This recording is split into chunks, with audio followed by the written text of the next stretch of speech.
guys. Welcome to Broke Teachers Travel Podcast. I'm Marnie. And I'm Jeff. And today we are following along further on Jeff's journey in Turkey. Last time we were talking about things that happened and things that were built over 3,000 years ago. And today we're going to talk about things that are quite a bit more modern, and we're only going back about 100 years. What did you see? You were in the Gallipoli area. Okay, so, following from our base of operation in Çanakkale, I mispronounced that 200 times, so forgive me. But right across from our hotel, there is an area called Gallipoli, which was one of the biggest battles in World War I. It was a plan to open up the Dardanelles Straits. It was instituted by Winston Churchill, and it is considered by many to be one of the worst British defeats in history. It failed miserably. Oh, wow. All right, guys, how's it going today? I am here in Gallipoli, which is on the European side of the Straits of the Dardanelles. Here is where we started off. We actually took a ferry, and we took the wrong ferry. But it's okay because the ferry set me back 30 cents to go from across from the Asian side to the Europe side. It like 30 cents to take that ferry across, so it takes about 30 or 40 minutes. One of the things that's interesting right here is this cannon. When World War I broke out, the Turkish, or the Ottoman Empire at this point, had these cannons, and it would prevent any British or Russian ships from coming in this area. And so that led to the British believing that they could open up this shipping lane by taking control of this strait called the Dardanelles. And, up on the mountain, as you look across, there's a big sign that says, basically, traveler, this is hallowed ground, where you're stepping. And it just kind of reminds us, of how important it is. Right. Yeah.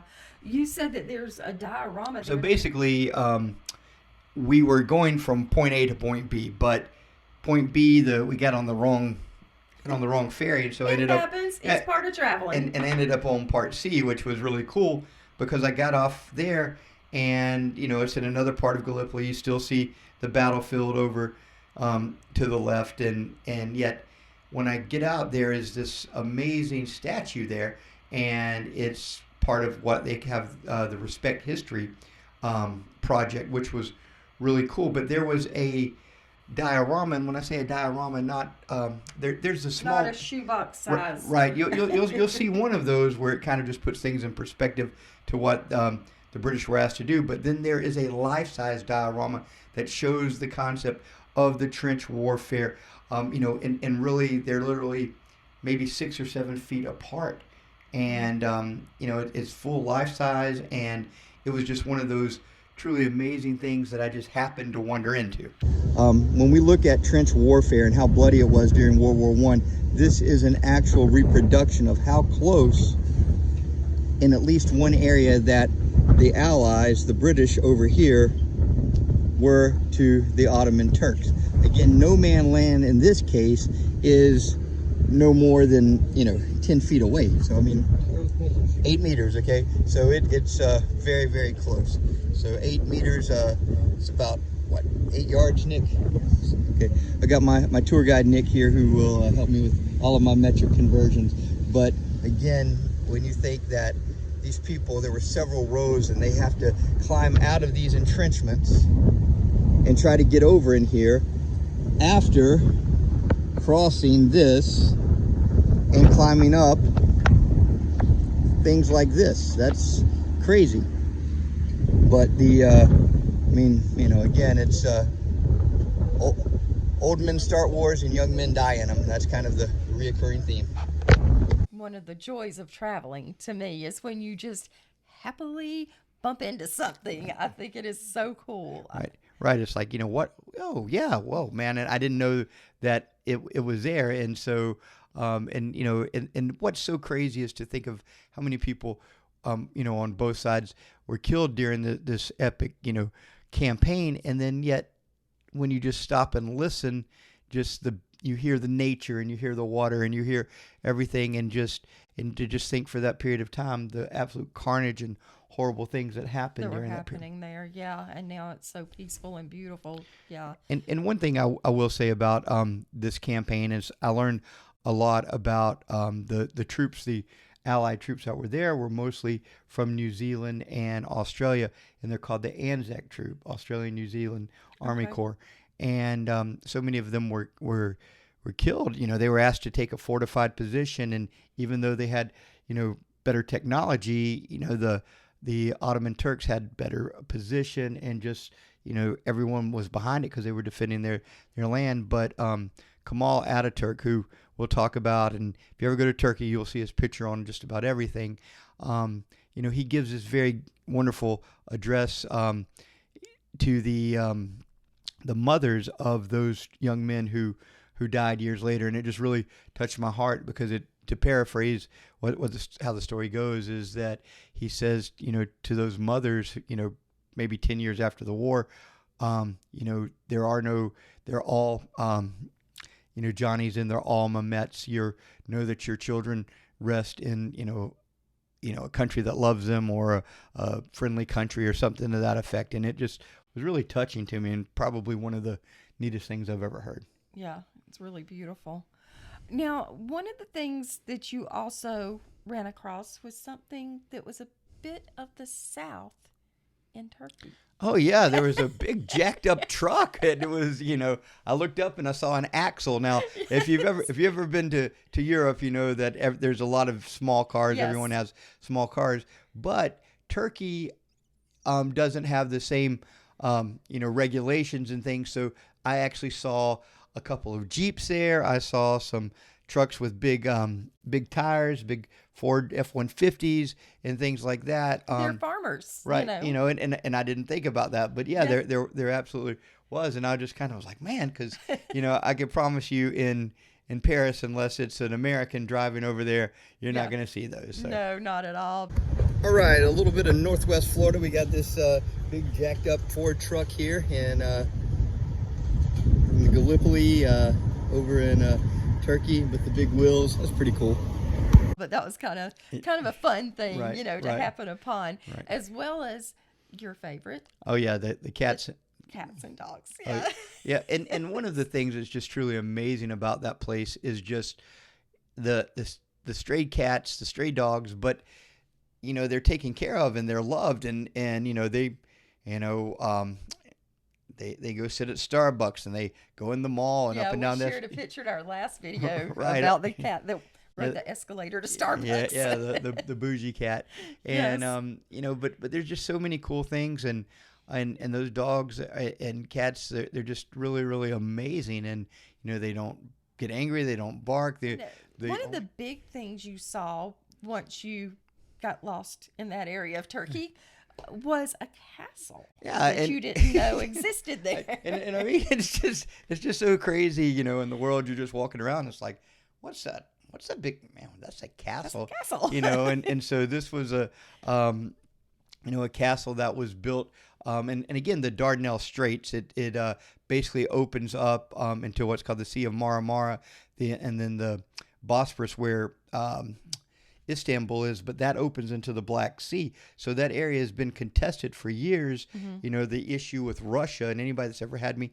and of course knows that Russia wants that warm water port, and that is located in the modern day Ukraine, but they have to go through the Turkish Straits to get there. So everybody's always wanted that, including Gallipoli, going back to Troy, and in 1453, when Constantinople falls to the Turks, and the Muslim Turks, that and the Christians lose Constantinople. It was at this point that this castle was built to defend the straits there, the Turkish Straits. Okay. And it's a cool looking castle because it's kind of like round. Right. It's really interesting, the architecture. And one of the things that's really interesting is that it seems that, like, the later we go into history, that the more round these things become because of cannons and things like that, that even though they're That somewhat makes primitive, sense. that it would, deflect, the cannons a little bit more than just bearing straight into a wall. So again, I don't know if that's the case there, but it was cool. It was very, very large. It was and very unexpected. right, and very unexpected. All right here I'm at a big castle that I didn't know about, but just kind of wandered into it.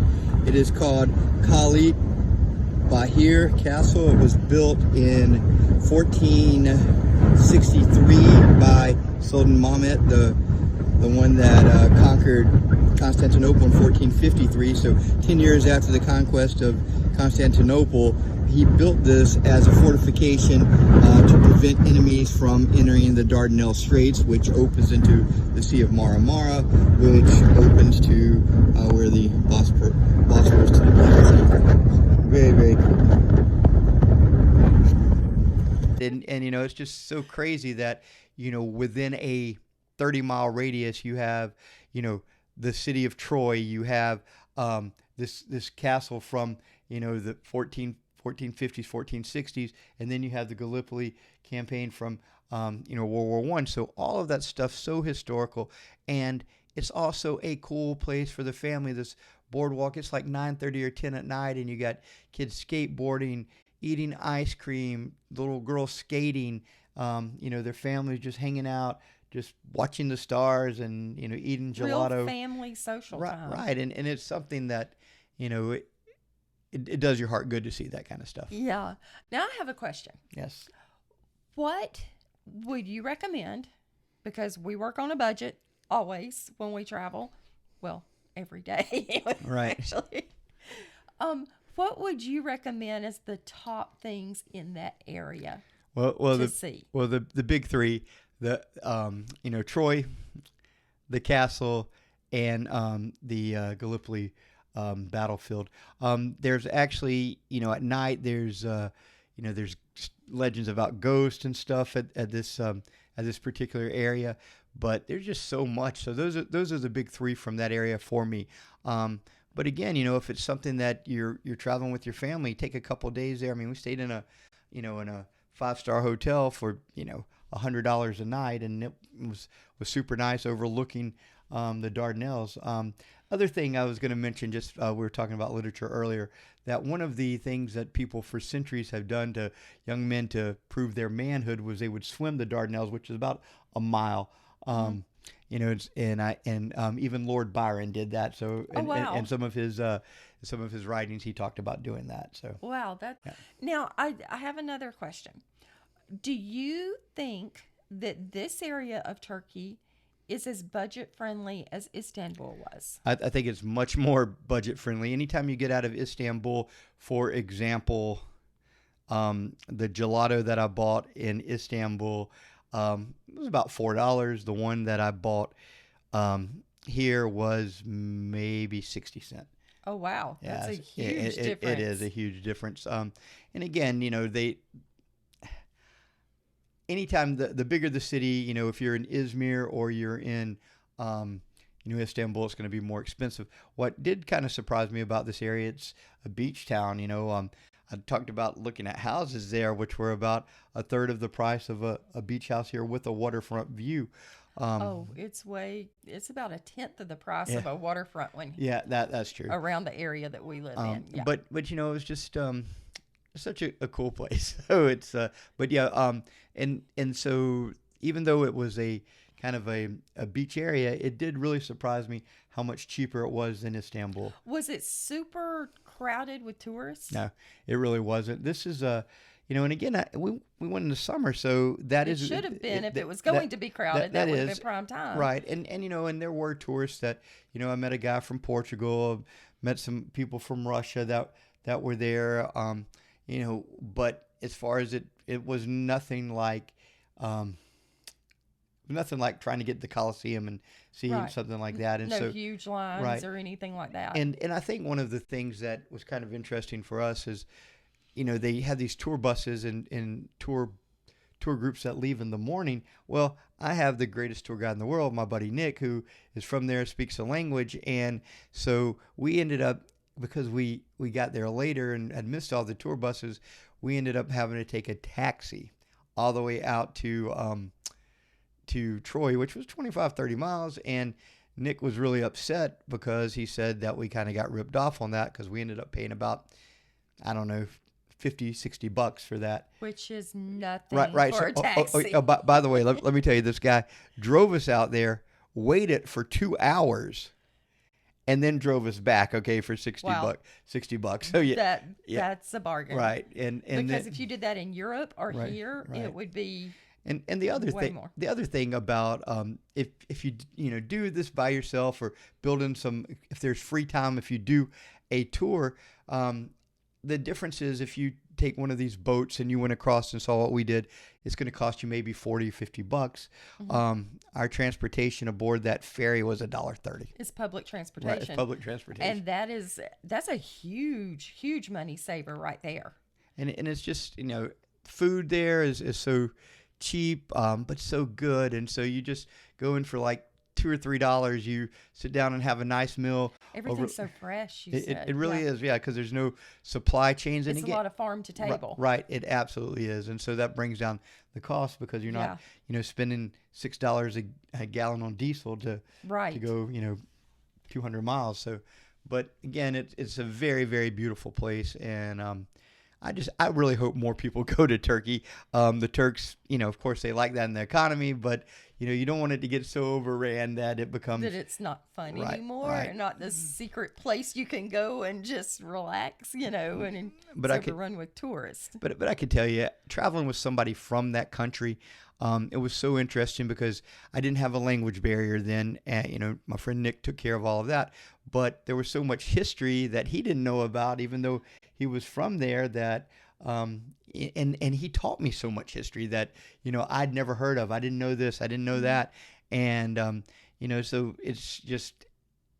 The more you learn, the more you realize you don't know anything. Yeah, and anytime you have the opportunity to travel with somebody from the country, you're going to take it because it can make all the difference in your trip. And that's one of the things that I will say about when you pick your tour, if you choose a tour and you're going with a group, and they say it's a local tour guide, don't feel embarrassed to call that company and say, now where is my local tour guide from?